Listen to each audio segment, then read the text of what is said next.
বাঙালি খানায় সবাইকে স্বাগত জানাই। আপনারা তো অনেকভাবে উচ্ছে আলুর তরকারি রান্না করে খেয়েছেন, তবে আমার মতন করে সহজ পদ্ধতিতে আপনিও শিখে নিতে পারবেন ছোট ছোট টিপস সহ। তবে আমি আজকে এখানে রান্না করব দুইটি পদে, একটা মাছের রেসিপি, একটা উস্তের রেসিপি। তবে আমি এখানে মশলা ছাড়া কিভাবে রান্না করছি চলুন সেটা একবার দেখে নেওয়া যাক ভিডিওর মাধ্যমে। আশা করছি আজকের ভিডিওটি আপনাদের ভালো লাগবে। সকল বন্ধুদের কাছে অনুরোধ করছি সম্পূর্ণ ভিডিওটি দেখার।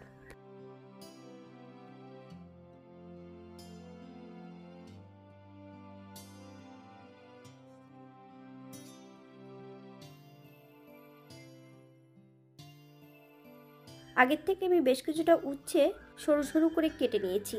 আপনারা আপনাদের পছন্দ মতন উচ্ছেগুলো কেটে নিতে পারেন।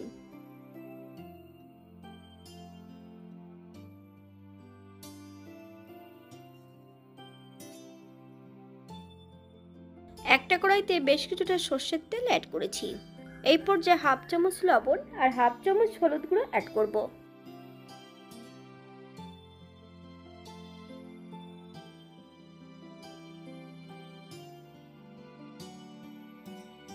উচ্ছেগুলো বেশ ভালো করে ভেজে নিতে হবে, তবে আপনারা আপনাদের পছন্দ মতন উচ্ছেগুলো ভেজে নিতে পারেন।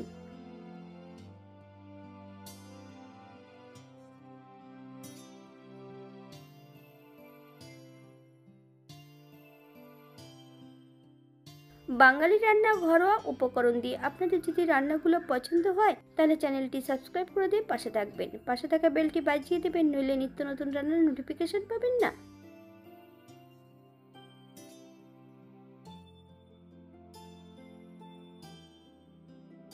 এই পর্যায়ে সম্পূর্ণ উচ্ছেগুলো তেল থেকে তুলে নেব। আপনারা উচ্ছেগুলো এর থেকে কম বেশি ভেজে নিতে পারেন।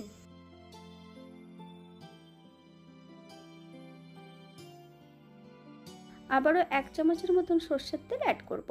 তেলটা গরম হওয়া পর্যন্ত অপেক্ষা করতে হবে।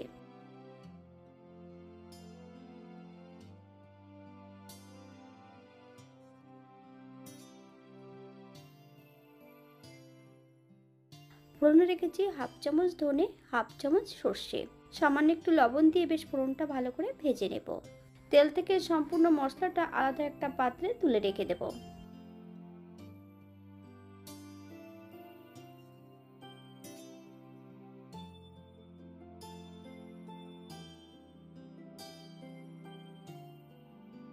একই তেলের মধ্যে কেটে রাখা সম্পূর্ণ আলুগুলো অ্যাড করব। আপনারা যদি পছন্দ করেন তাহলে অন্যান্য সবজিগুলো অ্যাড করতে পারেন।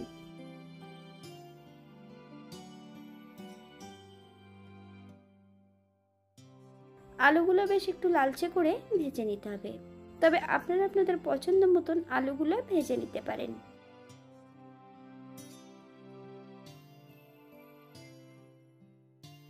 এই পর্যায়ে আমি 1 কাপ জল অ্যাড করব।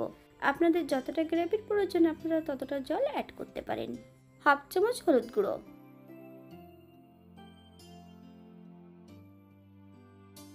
7 থেকে 8 মিনিটের জন্য ঢাকা দিয়ে রেখে দেব, যাতে আলুগুলো সেদ্ধ হয়ে যায়।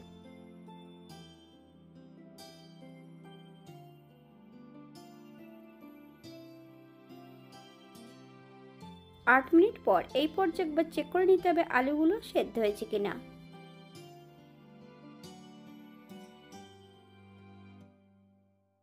এরপর অ্যাড করব 1 চামচ চিনি। আপনারা যদি পছন্দ করেন তাহলে পরিমাণে বাড়িয়ে দিতে পারেন।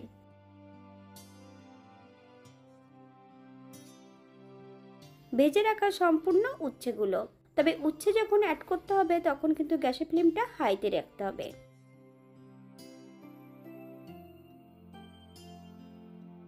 ভেজে রাখা সম্পূর্ণ মশলাটা বেশ ভালো করে মিশিয়ে দিতে হবে। এই পর্যায়ে গ্যাসের ফ্লেমটা অফ করে দিয়ে 5 মিনিটের জন্য স্ট্যান্ডিং টাইম দেব, তারপর সার্ভ করব।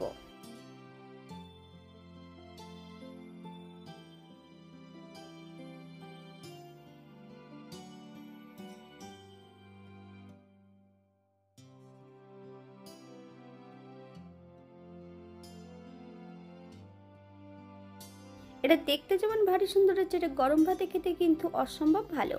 আপনারা যে কোনো নিরামিষের দিন অথবা এই গরমের দিনে যে কোনো দিন রান্না করতে পারেন। যারা পেঁয়াজ রসুন পছন্দ করেন তারা অবশ্যই অ্যাড করতে পারেন।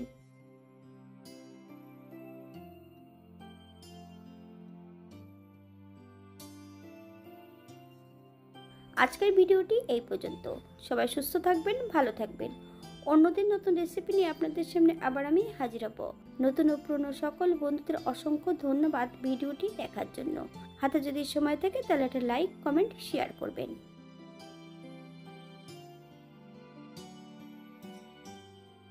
আজকের দ্বিতীয় রান্না ল্যাঠা মাছ। এখানে আমি একটা ল্যাঠা মাছের এক টুকরো মাথা নিয়ে নিয়েছি আর এক টুকরো মাছ। এখানে বেশ কিছুটা আমি পেঁপে কেটে নিয়েছি। পেঁপেগুলো একটু লম্বা লম্বা করে পাতলা পাতলা করে কেটে নিয়েছি। আপনারা আপনাদের পছন্দ মতন পেঁপেগুলো কেটে নিতে পারেন। 2 টুকরো টমেটো, একটা কাঁচা লঙ্কা।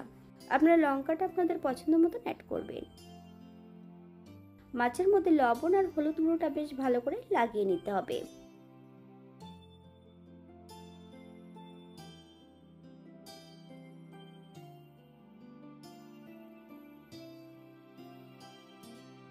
এই পর্যায়ে একটা কড়াইতে বেশ কিছুটা তেল অ্যাড করেছি। মাছগুলো উল্টিয়ে পাল্টিয়ে বেশ ভালো করে ভেজে নেব।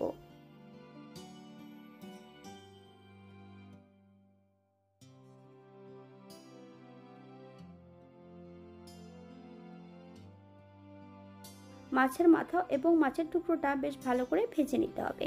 তবে আপনারা আপনাদের পছন্দ মতন মাছগুলো ভেজে নিতে পারেন।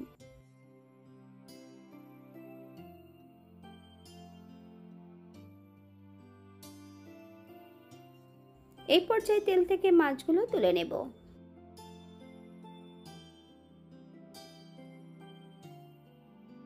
একই তেলে পেঁপেগুলোও ভেজে নেব।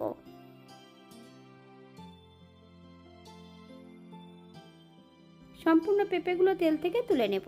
তবে এতটা তেলের মধ্যে আমি রান্না করব না।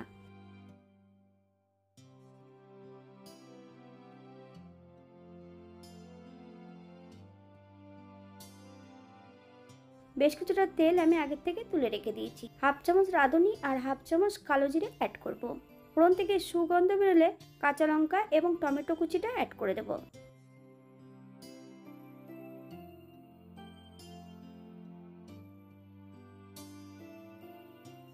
আপনারা একবার স্ক্রিনের দিকে ফলো করবেন।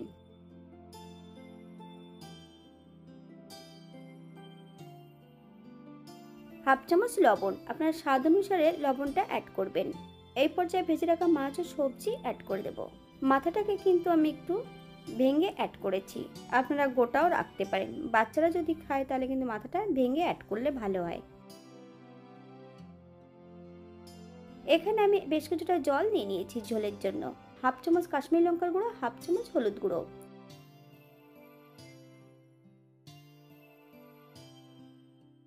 জলের মধ্যে বেশ ভালো করে মিশিয়ে নেব। এই পর্যায়ে আমি কড়াইতে অ্যাড করে দেব। 7 থেকে 8 মিনিটের জন্য ঢাকা দিয়ে রেখে দেব, যাতে মাছ ও সবজিগুলো সেদ্ধ হয়ে যায়।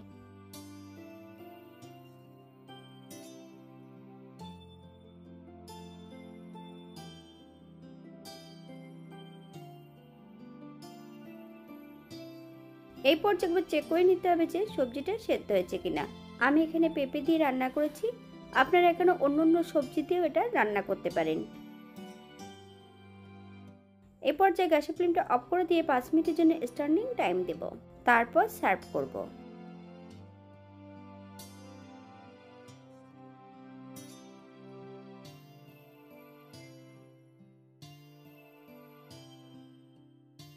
এটা দেখতে যেমন ভারী সুন্দর হয়েছে, এটা গরম ভাতে খেতে কিন্তু অসম্ভব ভালো। আপনারা বাড়িতে একবার একই পদ্ধতিতে বানিয়ে নেবেন। যারা পেঁয়াজ, রসুন অথবা মশলা পছন্দ করেন তারা অবশ্যই অ্যাড করতে পারেন। আজকের ভিডিওটি এই পর্যন্ত। সবাই সুস্থ থাকবেন, ভালো থাকবেন। অন্যদিন নতুন রেসিপি নিয়ে আপনাদের সামনে আবার আমি হাজির হব। নতুন ও পুরনো সকল বন্ধুদের অসংখ্য ধন্যবাদ ভিডিওটি দেখার জন্য। হাতে যদি সময় থাকে তাহলে একটা লাইক, কমেন্ট, শেয়ার করবেন।